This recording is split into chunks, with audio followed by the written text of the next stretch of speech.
வணக்கம் ஸ்டூடெண்ட்ஸ். நாம இன்னைக்கு சிஏ ஃபவுண்டேஷன் பிசினஸ் எக்கனாமிக்ஸ்ல ரொம்பவே இம்பார்ட்டன்டான unit 2 basic problems of an economy, ஒரு பொருளாதாரத்தின் அடிப்படை பிரச்சனைகள் பத்தி டீட்டெயிலா பார்க்கலாம். ஒரு பொருளாதாரத்தின் அடிப்படை பிரச்சனைகள் இந்த சாப்டரை நம்ம ஏன் படிக்கிறோம்னா, உலகத்துல இருக்கிற ஆல் கண்ட்ரீஸ், அதாவது எல்லா நாடுகளும் விதிவிலக்குகள் இல்லாம ஒரு பெரிய ப்ராப்ளமை ஃபேஸ் பண்ணுது. அதுதான் ஸ்கேர்சிட்டி, அதாவது வளப்பற்றாக்குறை. ஸ்டெப் 1, ஸ்கேர்சிட்டி மற்றும் லிமிடெட் ரிசோர்சஸ். ஒரு கண்ட்ரியோட ரிசோர்சஸ், அதாவது வளங்கள், அது நேச்சுரல் ப்ரொடக்டிவ் ரிசோர்சஸாக இருக்கட்டும், மேன்மேட் கேபிட்டல் கூட்ஸாக இருக்கட்டும், இல்லைனா நம்மளோட மணி மற்றும் டைமாக இருக்கட்டும், எல்லாமே லிமிட்டட் தான். ஆனால் நம்மளோட வாண்ட்ஸ், அதாவது தேவைகள், அன்லிமிட்டடாக இருக்கு. இந்த லிமிட்டட் ரிசோர்சஸ்க்கு பல ஆல்டர்னேட்டிவ் யூசஸ், மாற்று பயன்பாடுகள் இருக்கு. எக்ஸாம்பிளுக்கு கோலை எடுத்துக்கோங்க. அதை இண்டஸ்ட்ரியல் குட்ஸ் தயாரிக்க ஃபியூவலாக யூஸ் பண்ணலாம். எலக்ட்ரிசிட்டி, அதாவது மின்சாரம் தயாரிக்க யூஸ் பண்ணலாம். வீட்டில் குக்கிங் பர்பஸ்க்கு யூஸ் பண்ணலாம். ஒருவேளை நம்மக்கிட்ட அன்லிமிட்டட் ரிசோர்சஸ் இருந்தா, இல்லைனா அந்த ரிசோர்ஸ்க்கு சிங்கிள் யூஸ், ஒரே ஒரு பயன்பாடு மட்டும் இருந்தா நமக்கு இந்த எக்கனாமிக் ப்ராப்ளமே வந்திருக்காது. Step 2, the central economic problem. எல்லா எக்கனாமிக் சிஸ்டமும், அது கேபிட்டலிஸ்ட், சோஷியலிஸ்ட் இல்லைனா மிக்ஸ்டா இருக்கலாம், இந்த scarcity of resources relative to நம்மளோட வாண்ட்ஸ், அதாவது தேவைகள் என்ற சென்ட்ரல் ப்ராப்ளமை டீல் பண்ணியே ஆகணும். இந்த சென்ட்ரல் எக்கனாமிக் ப்ராப்ளம் தான் 4 பேசிக் எக்கனாமிக் ப்ராப்ளம்ஸாக பிரிக்கப்படுது. 4 பேசிக் எக்கனாமிக் ப்ராப்ளம்ஸ். இப்போ அந்த 4 பேசிக் ப்ராப்ளம்ஸை ஸ்டெப் பை ஸ்டெப்பாக பார்க்கலாம். வாட் டு ப்ரொடியூஸ், என்ன தயாரிக்கணும். ரிசோர்சஸ் லிமிட்டடாக இருக்கிறதால நம்ம முதல்ல என்ன கூட்ஸ் அண்ட் சர்வீசஸை ப்ரொடியூஸ் பண்ணணும், அதில் எவ்வளவு யூனிட்ஸ் ப்ரொடியூஸ் பண்ணணும்னு டிசைட் பண்ணணும். எக்ஸாம்பிளுக்கு, அதிகமாக கன்ஸ் தயாரிக்கலாமா, இல்லைனா அதிகமாக பட்டர், பொதுமக்கள் கன்சியூமபிள் கூட்ஸ் தயாரிக்கலாமா, அதிகமாக கேபிட்டல் கூட்ஸ், எக்ஸாம்பிள் மெஷின்ஸ், டேம்ஸ் தயாரிக்கலாமா, இல்லைனா அதிகமாக கன்சியூமர் கூட்ஸ், எக்ஸாம்பிள் செல்ஃபோன்ஸ் தயாரிக்கலாமா. ஒரு சொசைட்டி எவ்வளவு வீட், எவ்வளவு ஹாஸ்பிட்டல்ஸ், எவ்வளவு ஸ்கூல்ஸ், எவ்வளவு மெஷின்ஸ் தயாரிக்கணும்னு டிசைட் பண்ணணும்.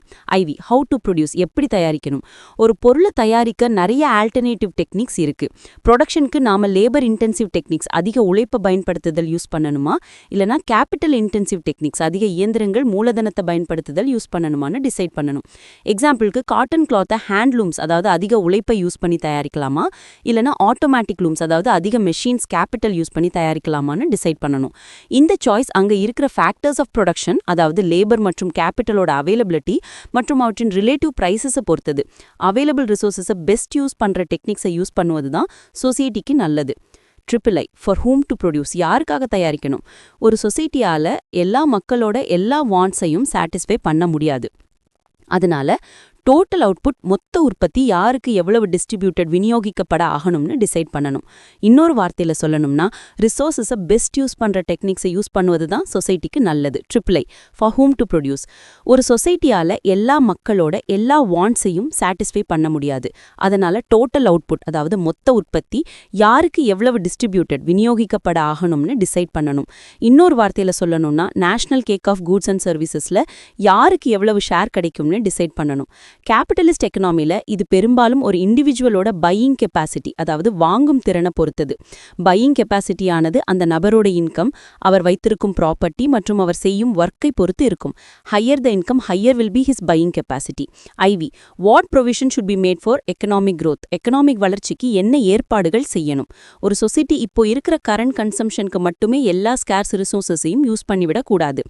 அப்படி பண்ணா ஃபியூச்சர் ப்ரொடக்ஷன் கெப்பாசிட்டி, எதிர்கால உற்பத்தி திறன் இன்க்ரீஸ் ஆகாது. அப்போ மக்களோட இன்கம்ஸும் ஸ்டாண்டர்ட் ஆஃப் லிவிங்கும் ஸ்டாக்னண்டா இருக்கும், இல்லனா ஃபியூச்சர்ல டிக்ளைன் ஆகலாம். அதனால ஃபியூச்சர் ப்ராக்ரஸ்க்காக எவ்வளவு சேவிங் அண்ட் இன்வெஸ்ட்மெண்ட், அதாவது கரண்ட் கன்சம்ஷனை எவ்வளவு சாக்ரிஃபைஸ் பண்ணணும்னு சொசைட்டி டிசைட் பண்ணணும்.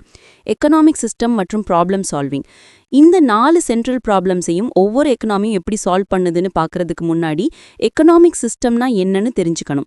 எக்கனாமிக் சிஸ்டம்னா ஒரு சொசைட்டில கூட்ஸ் அண்ட் சர்வீசஸை ப்ரொடக்ஷன் மற்றும் டிஸ்ட்ரிபியூஷன் பண்ற எல்லா அரேஞ்ச்மெண்ட்ஸும் சேர்ந்தது தான் எக்கனாமிக் சிஸ்டம்.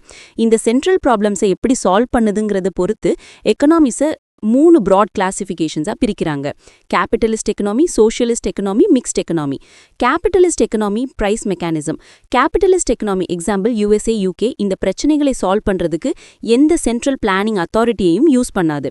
அது impersonal forces of market demand and supply, அதாவது சந்தையின் தேவை மற்றும் வழங்கல் சக்திகள், அல்லது பிரைஸ் மெக்கானிசம், விலை இயங்குமுறையை யூஸ் பண்ணி எல்லா சென்ட்ரல் ப்ராப்ளம்ஸையும் சால்வ் பண்ணுது.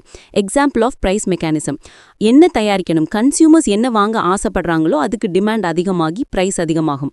பிரைஸ் அதிகமாச்சுன்னா ப்ராஃபிட் அதிகமாகும். ப்ராஃபிட் அதிகமாக கிடைக்குங்கிறதுனால ப்ரொடியூசர்ஸ் அந்த பொருளை அதிகமாக ப்ரொடியூஸ் பண்ணுவாங்க. எக்ஸாம்பிள், காருக்கு டிமாண்ட் அதிகமான ப்ராஃபிட் அதிகமாகும்.